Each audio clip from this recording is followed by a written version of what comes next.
What's up, guys? Welcome to another episode of No Holds Barred Wrestling Radio Podcast. I'm your host, Kyle. I do not have my co-host with me. I'm alone in the studio today, so I'll be delivering your weekly news podcast. Let's just jump right into it here. Summerslam 2015. The original location was supposed to be the Izod Center. Which I didn't really understand because they had this big commercial for it a couple months ago, like hyping it to be this big fucking pay-per-view. And then they go and release this thing as the Izod Center. I mean, I know you're trying to make SummerSlam bigger than it already is, but really, the fucking Izod Center? Like, you've had Raw there and you've had other pay-per-views there. Why there? But this bit of news I'm happy with because it's getting fucking demolished. The Izod Center is being scheduled to be closed down and demolished, so now WWE is now forced to find a new location for SummerSlam 2015. They did issue a statement saying that an alternative location will come up, and they're hoping that it's a good location, or a location everyone's going to be happy with, which I'm guessing they're either going to choose MSG or, which I'm hoping for is they should do, is MetLife Stadium. Like, how sick would it be to have a SummerSlam in an outdoor stadium, a football type atmosphere stadium? Like, why not? I mean, you know you can draw a lot from it. Like, it's one of the 4 major pay-per-views. Like, why not have it there? Like, I don't fucking understand why they won't have it there. I mean, it's probably every wrestling fan out there's dream to have a SummerSlam there, and they would obviously sell a shit ton of tickets, but as we all know, WWE doesn't like to make us happy anymore, this new reality era. But yeah, the WWE is still trying to find a new location, and it's a good thing they didn't sell any tickets for it, or else they'd be really screwed right now. So moving on here, speaking of pay-per-views, WWE is teasing bringing back an old pay-per-view. I guess you can call it teasing, but they've officially filed the pay-per-view name Bragging Rights. For all of you who don't know, back in 2009-10, they had a Bragging Rights pay-per-view. It basically kind of was like Survivor Series. It was basically a brand split pay-per-view for like Raw and SmackDown. It'd be like a team of Raw superstars versus a team of SmackDown superstars. You know, they do this whole Survivor Series tag team style match. It was all right. I mean, from what I remember watching it, back then WWE was pretty hard to watch in that stupid little PG era. But other than that, if they did bring it back, they would have to, if they're filing a trademark to bring it back, they would have to do the brand split. None of this showing up on both shows bullshit. If they're gonna bring back bragging rights, what pay-per-view are they gonna replace? Like, they've already said they're gonna keep going with Extreme Rules and Battleground, and now this new stupid pay-per-view called Fastlane, which is completely horrendous. Where are you going to put bragging rights? Are you going to have to add it somewhere? Like, you're going to have 2 pay-per-views a month, or is it going to be like a special 3? Well, you can't do a special 3 hour. Raw's already 3 hours. You know, a special Raw where you do bragging rights style. Like, but before that even happens, you're going to need to split the brands, which even without this pay-per-view, they still should do because it makes sense. If you want to even make SmackDown better, now you moved it to Thursday nights / Wednesday nights in Canada, then you're going to need to, like, make SmackDown better and split the brands up. I don't understand why WWE won't do this anymore. WWE was a better product when they had like split brands. Anyways, so that's that. Bragging rights might be coming back. Who knows? We'll have to see. Moving on to some Chris Jericho update. For all of you that don't know, he signed a live event contract for the next 2 months. He'll be appearing at 16 live events, just working live events, not appearing on TV. Jericho says this is the reason why, is because he did a couple of them in Europe in November. He says, why not? He can't do it in the States when he has time, to come back to the WWE. And WWE jumped all over that. They said they love the idea, and it's a good way to stay connected with WWE. As for Y2J coming back to live TV, Chris Jericho says that it probably won't happen until after May, looking at June, July-ish, because of his heavy schedule, which makes sense. I mean, the guy has a rock band Fozzy he's been with for years. I mean, that's his like priority right now. He's written books. He's probably doing other shit too that, WWE's just getting in the way. But I'm good he's doing these live events, to stay, I guess you can stay active and stay connected with WWE, which is a good thing. Jericho is one of those superstars that does it for the fans. Doesn't do it for the money like fucking Brock Lesnar, where he wins the title and never shows up. He does it for the fans. And I'm loving that he's staying with WWE and he's just going to do some live events, which is pretty cool. I wish I can go see one. I know there's one coming to Toronto near me, and I pray to God I can still go to it. but we'll see. But yeah, Chris Jericho doesn't know he's gonna be back to live TV for until summerish, and working up to 16 live events from now in the next 2 months. We're on some other news. For all you that do know this or don't know, there used to be a show in WWE called Tough Enough, where it was basically like what NXT used to do, but it was its own TV show to try to find the next WWE superstar. It is scheduled to return, apparently. It was originally supposed to schedule last year to return on the network. Because of those budget cuts when Vince lost his billion-dollar title, they had to cancel it last year.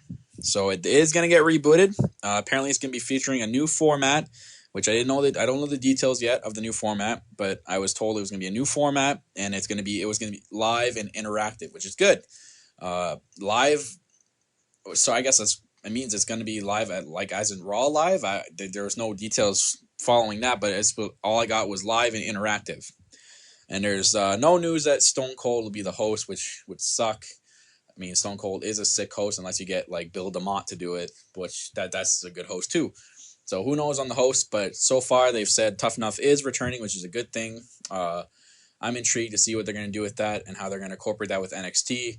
Maybe the Tough Enough will be okay, if you win Tough Enough, you get your NXT contract, which is one step closer to becoming a WWE superstar. Which is I could see that happening, and I think that's pretty cool. That's definitely a watch.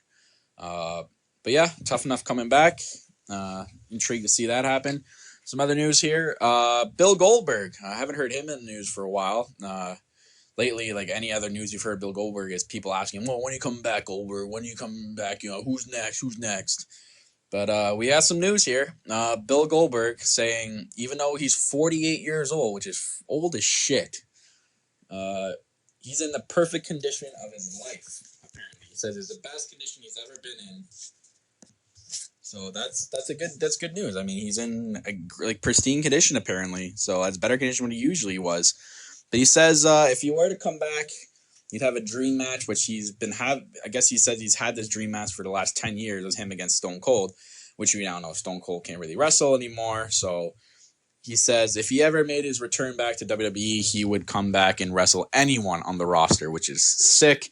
If I could pick Goldberg to face anyone on the roster right now, I mean, it's obviously the fans are going to want him to face Ryback. I mean, that's been a fantasy match that people want to see for years now. If I could pick anyone right now, maybe have a run with John Cena. I mean, John Cena can put him over, or he can put John Cena over. Just have maybe Goldberg face someone to put them over, like Roman Reigns or Seth Rollins or someone like that, right? So if Bill Goldberg ever decided to come back, I would love him to come back. I'm pretty sure he wouldn't be like a Brock Lesnar deal where he just show up a couple of times a year. I think he'd have his last retirement run, maybe a couple of months, maybe a couple of pay-per-views, which is, I'm fine with that. And hopefully end it off with the WrestleMania and Hall of Fame induction, because he rightfully deserves to be inducted into the Hall of Fame. So that's Bill Goldberg's news, and hopefully he returns soon. We got a Heath Slater update. Slater Gator, guys. Heath Slater has been updated. I've been wanting to hear what the fuck's been happening with this guy for a while now, because of all that controversy with him getting a warrant for his arrest and all that stuff. So here's the news on Heath Slater, guys. All criminal charges against Heath Slater apparently have been dropped. And this is now finally finding out what the whole story was. Apparently, Heath Slater, this is back in 2011 in WrestleMania time, attempted to force a girl, this is according to a security guard, attempted to force a girl back to his hotel room. But she immediately didn't press charges at first and said that her firm that she worked for said they would all handle it. So that's the only news that was released about that. WWE is not, or any other sources are not releasing anything else right now at this point. But it's apparent that he's going to be coming back to his in-ring role very soon.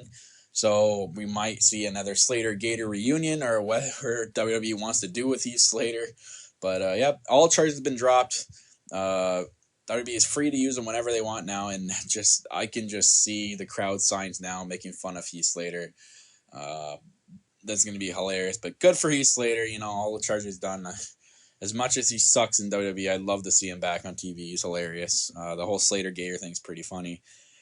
So yeah, Heath Slater's been, he's done. He's coming back to WWE, guys. Hopefully soon.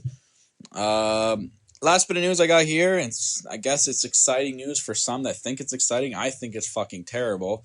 I don't know why WWE's doing this, but here's the total list so far for the Legends reunion on Raw. Legends reunion? Are you kidding me? Why the fuck does WWE need to do this? A Legends reunion? This is terrible. So here's your list. You got Hulk Hogan, best promoter in the world apparently. You got Ric Flair, who's probably going to be half lit and in the bag already. You got Scott Hall, who's going to be, his fresh set of toothpicks in his mouth, and, hey yo, Adrian, hey yo. And you also got Kevin Nash, whose charges have been dropped as well, who's back. I just hope Kevin Nash doesn't grab the mic and says anything, because he's boring as shit. I'd rather watch paint dry. Jimmy Hart, that loud motherfucker, he's back for Monday Night Raw. They got Billy Gunn. Didn't say anything about Road Dogg. I don't know what the fuck, just Billy Gunn then. Like, how do you just have Billy Gunn and not have Road Dogg with him? Like, it's like having just peanut butter without the jelly. Like, what the fuck? Then you got Ron Simmons. Like, you know what's going to happen when you hear Ron Simmons. There's going to be a dam somewhere, and it's going to be, of course, it's going to be something fucking stupid in WWE, and I'm glad Simmons is going to be there to say damn. Fantastic. And then you got the last person confirmed for Monday is X-Pac, which, like, it looks like they could do a DX reunion because HBK is going to be there too, but, like, you have Billy Gunn, X-Pac, HBK, and Triple H there. Where the fuck is Road Dogg?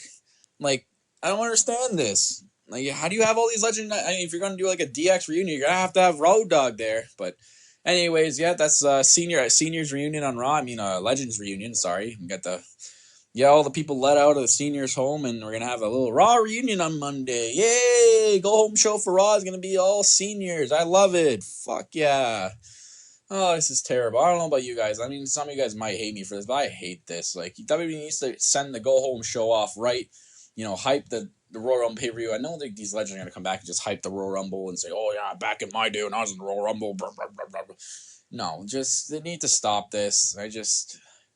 They need to do a go-home show better than that. But whatever, WB, whatever you want to do. I've been questioning a lot you've been doing lately, but whatever, that's it. And that's all the news I have today, guys. Be sure to follow us on Twitter, Facebook, like us on Facebook, follow us on Spreaker Radio. That's our podcast channel. And yeah, subscribe here on YouTube, guys. More podcasts to come soon. As more news comes out, expect more podcasts. And whether or not my co-host will be with me is another question. My co-hosts No Self, Phil, and Brandon. So yeah, that's it for me, guys. My name's Kyle. I'm out.